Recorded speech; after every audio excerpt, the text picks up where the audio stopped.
Muy buenos días. El día de hoy, mi nombre es Ingrid Dayana Muñoz León y el día de hoy vengo con mis compañeras de grupo a exponer con ustedes el caso 5 del curso Contabilidad para la Gestión Pública. En el caso 5 tenemos el análisis de la contabilidad y el control en el ámbito público. Los integrantes de este trabajo son Ingrid Dayana Muñoz León, quien les habla, que va a exponer el caso 1, Daniela Cerón Erazo, que va a exponer el caso 2, María Camila Riaño Ariza, que va a exponer el caso 3, y la compañera Lisa Tatiana Hoyos Llanos, que va a exponer el caso 4. A continuación, la introducción. Bueno, en el siguiente trabajo, ¿qué es lo que vamos a encontrar? Vamos a encontrar los puntos más importantes sobre la gestión, la contabilidad de gestión pública. Los 4 casos que estuvimos desarrollando durante este curso es donde se están abordados los temas más importantes, como lo son, qué es el Estado, su organización, qué es la constitución política, para qué sirve. También vamos a hablar sobre las diferencias entre la contabilidad pública y privada, para tener claro estos conceptos. Sabremos cuáles son los ingresos y gastos que tiene una entidad pública, con la finalidad de ¿qué? De realizar los análisis pertinentes de dicha información para poder así realizar un informe adecuado. ¿Para qué sirven estos informes? Que estén de una manera correcta y adecuada para poder tomar decisiones y mejorar la eficiencia en todos los aspectos de la contabilidad. ¿Todo esto con qué finalidad? Con la entender la importancia que tiene la contabilidad en las entidades públicas. El caso 1 que me corresponde es el de reconocer el contexto, donde vamos a hablar sobre todo en primer lugar del Estado. ¿Qué es el Estado? Podemos darnos cuenta que el Estado es una organización que maneja, una entidad que maneja del gobierno que tiene el poder sobre todas las entidades de un territorio, el cual su principal función y la más importante es la de garantizar el orden y seguridad y bienestar de los ciudadanos, cumpliendo leyes y normas que ya están establecidas. A continuación, les voy a hablar un poquito sobre la estructura del Estado colombiano. Esta estructura se divide en 2 partes, entre las ramas del poder y los órganos del poder. Por la parte de las ramas del poder nos vamos por la rama ejecutiva, legislativa y judicial. En la rama ejecutiva encontramos el presidente de la República, los ministros, gobernaciones, alcaldías, departamentos administrativos. En la legislativa encontramos el Congreso, el Senado y la Cámara. En la judicial tenemos la Corte Suprema de Justicia, la Corte Constitucional, la Fiscalía General de la Nación, el Consejo de Estado, Consejo Superior de la Judicatura, tribunales, justicia penal militar y juzgados.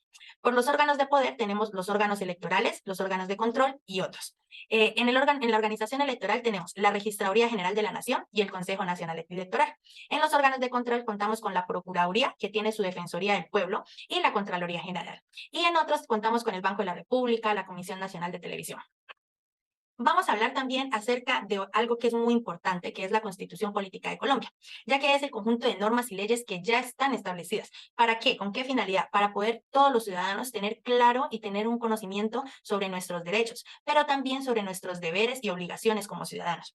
Eso es muy importante para nosotros los futuros contadores desde un punto muy profesional. ¿Por qué? Porque esto ayuda a garantizar el respeto a los derechos fundamentales, sea en tu lugar de trabajo, en la comunidad con la que tú resides. Tener ese conocimiento ayuda así para poder tú de manera, darle un valor agregado para poder velar por la transparencia a la hora de hacer una rendición de cuentas a instituciones, que tú puedas tener ese conocimiento, ayuda para que puedas aportar opiniones que son importantes para la toma de decisiones y ayudar a solucionar los problemas. También vamos a hablar sobre la contabilidad pública. ¿Qué es este tipo de contabilidad en entidades públicas? Es una contabilidad que es de suma importancia. Aprendimos en este caso que es una contabilidad que tiene muchas funciones y ya que está basada en las normas que aplican a las entidades públicas, donde el objetivo de ella es registrar y controlar todos los movimientos y recursos económicos de este sector. Es por eso que ella se debe seguir a cabalidad con los principios básicos que ya están creados. O sea, nosotros tenemos que cumplir simplemente con las cosas y las normas que ya están establecidas. Esto con la finalidad de hacer cumplir todo con legalidad, veracidad, transparencia y eficacia dentro de la organización.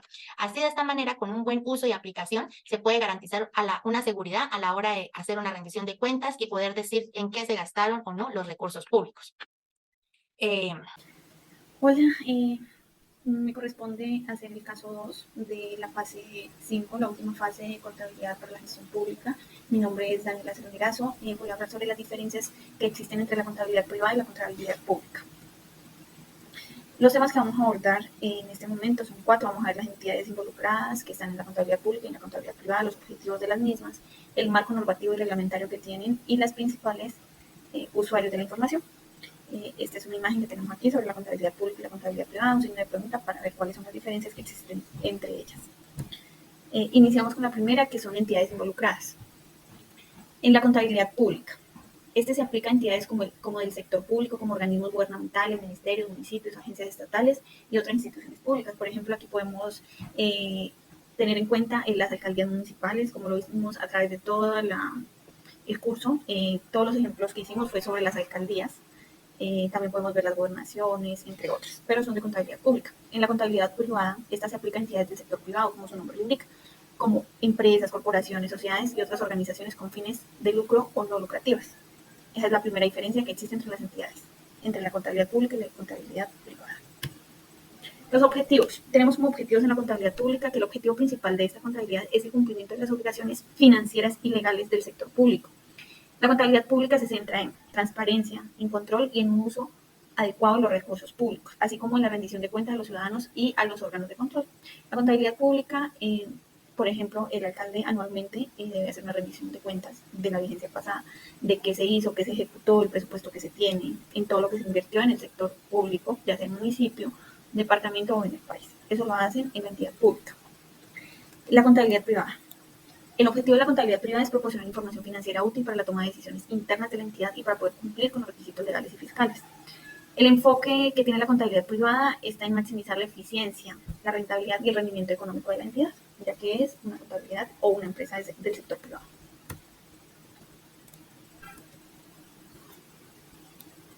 En el marco normativo reglamentario, la contabilidad pública está sujeta a regulaciones y normas específicas determinadas por los órganos gubernamentales para garantizar la transparencia y el control del gasto público. Algunos ejemplos de las normativas son las normativas internacionales del sector público, IPSAS, y las normas internacionales de contabilidad del sector público, que son las NIPS. En la contabilidad privada se rige por normas contables establecidas por organismos reguladores y autoridades contables, como las normas internacionales de información financiera, como las NIF, o los principios de contabilidad generalmente aceptados, PCGA, dependiendo del país o de la región, dependiendo del país o de la región que se esté tomando. Como cuarto punto, tenemos cuáles son los principales usuarios de la información. Para la contabilidad pública, la información financiera generada por la contabilidad pública se utiliza principalmente por ciudadanos, órganos legislativos, los reguladores y los funcionarios gubernamentales. Estos son los encargados de evaluar el desempeño financiero del sector público y tomar las decisiones sobre políticas públicas. Esto lo hace la contabilidad pública. En el sector de la contabilidad privada, la información financiera generada por la contabilidad privada se utiliza internamente para la gerencia, los inversores, los accionistas y otros interesados para evaluar el rendimiento financiero y tomar decisiones estratégicas y operativas. Y hay otras de las diferencias en cuanto a la contabilidad pública y la contabilidad privada.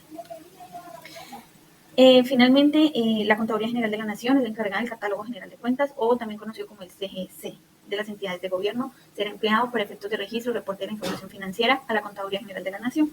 El CGC, aplicable a estas entidades, está dividido en dos partes: la estructura de las cuentas y las descripciones y dinámicas. La estructura está formada por 4 partes. La primera es la clase, la segunda el grupo, la tercera la cuenta y la cuarta la subcuenta. Esto fue una pequeña exposición sobre las diferencias que existen entre la contabilidad pública y la contabilidad privada. Muchas gracias. Buenos días, mi nombre es María Camila Riañoriza y hoy vamos a tratar el tema del caso 3, que son los ingresos y gastos en la contabilidad pública. Al igual que todas las entidades privadas, las entidades públicas en su contabilidad tienen ingresos y gastos. En este caso 3, lo que hicimos fue por medio de un ejercicio práctico realizar operaciones que contuvieran pues, este tipo de ingresos y gastos de las entidades. En este ejercicio, a través pues, del estudio, de revisar el catálogo de cuentas, pues la Contaduría General de la Nación creó un catálogo de cuentas específico para los 3 grupos de entidades públicas. Entonces, a través de ese catálogo estuvimos revisando qué tipos de ingresos y de gastos pueden tener las entidades. Claramente, en el catálogo nos muestra una lista amplia de todo lo que se puede dar en cierto tipo de entidad. Por ejemplo, para el caso práctico que estuvimos realizando fue para entes territoriales, alcaldías. No todos se utilizan en todas las alcaldías o en todas las entidades estatales, sin embargo, pues los tenemos porque para cada una tendrá, de acuerdo a sus contribuciones, a las gestiones realizadas por los mandatarios, tendrá cierto tipo de impuestos y cierto tipo de gastos.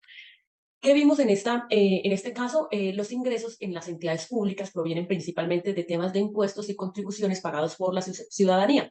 Por ejemplo, impuestos prediales, impuestos de industria y comercio, temas de contribuciones por estampillas, impuestos por vehículos, impuestos de movilidad. También pues, se pueden obtener ingresos por multas y sanciones que se den dentro del municipio.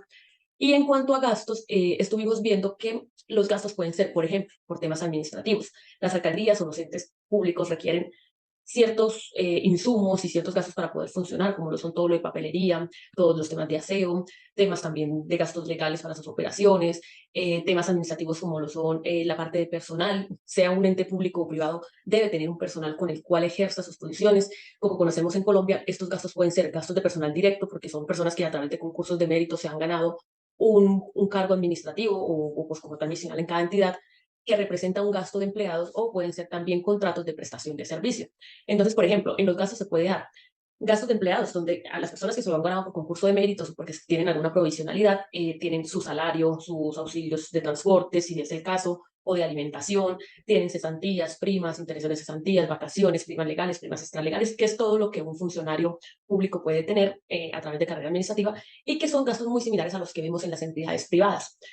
También lo que no se alcanza a cubrir con el personal de planta de la alcaldía o de la entidad se lleva a cabo por medio de contratos de prestación de servicios. Entonces, otro gasto recurrente que se puede ver en las alcaldías es, por ejemplo, los honorarios, que se contrata a una persona para que preste una actividad específica a través de una orden de prestación de servicios, y a esas personas lo que se les hace es cancelarles los honorarios mensual y realizar las debidas retenciones que den al lugar. Por ejemplo, la retención en la renta, la retención en la fuente por impuesto de renta. Ya depende si son honorarios profesionales o si son honorarios por temas del artículo 383, ya dependiendo cada caso se realiza la retención correspondiente.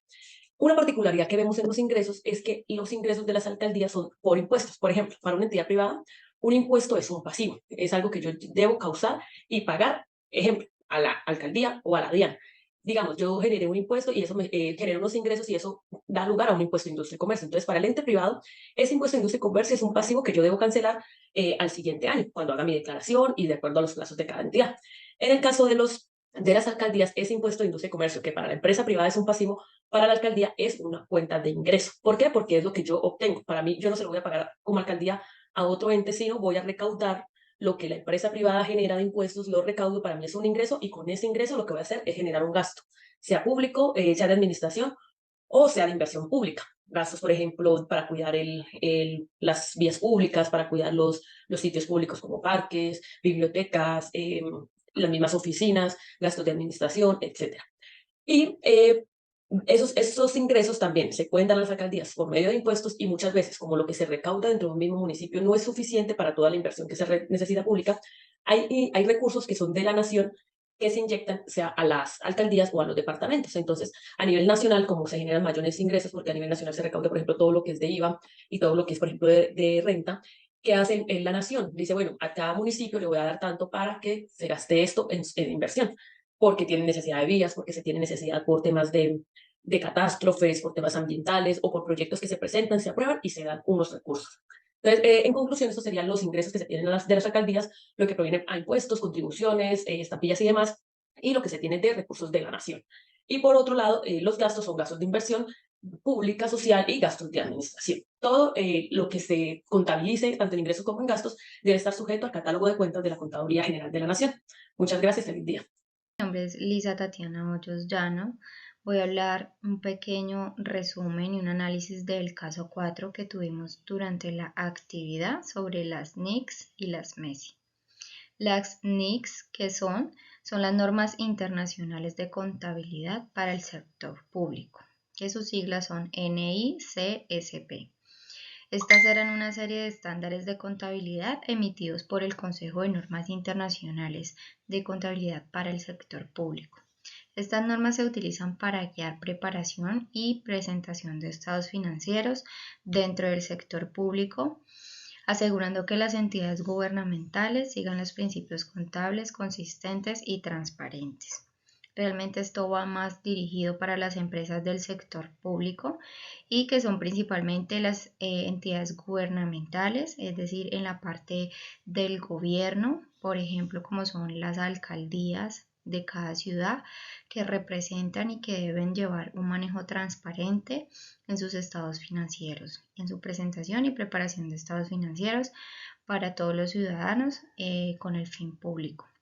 Y en cuanto al modelo estándar del control interno, que son las MESI, es un marco de referencia diseñado para mejorar y fortalecer el control interno en las entidades del sector público.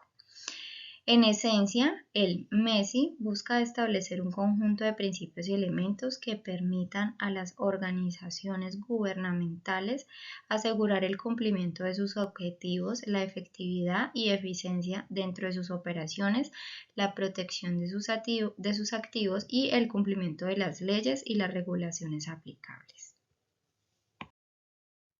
Bueno, después de mirar todo lo que ya hemos analizado en este curso de contabilidad para la gestión pública, podemos tener como conclusión que la contabilidad pública es una herramienta muy esencial para una gestión financiera eficiente y transparente en el Estado colombiano, ya que nos ayuda muchísimo para la toma de decisiones, garantiza una transparencia y una claridad a la hora de la rendición de cuentas, promueve la responsabilidad fiscal y nos ayuda a contribuir en el desarrollo y sostenibilidad de nuestro país.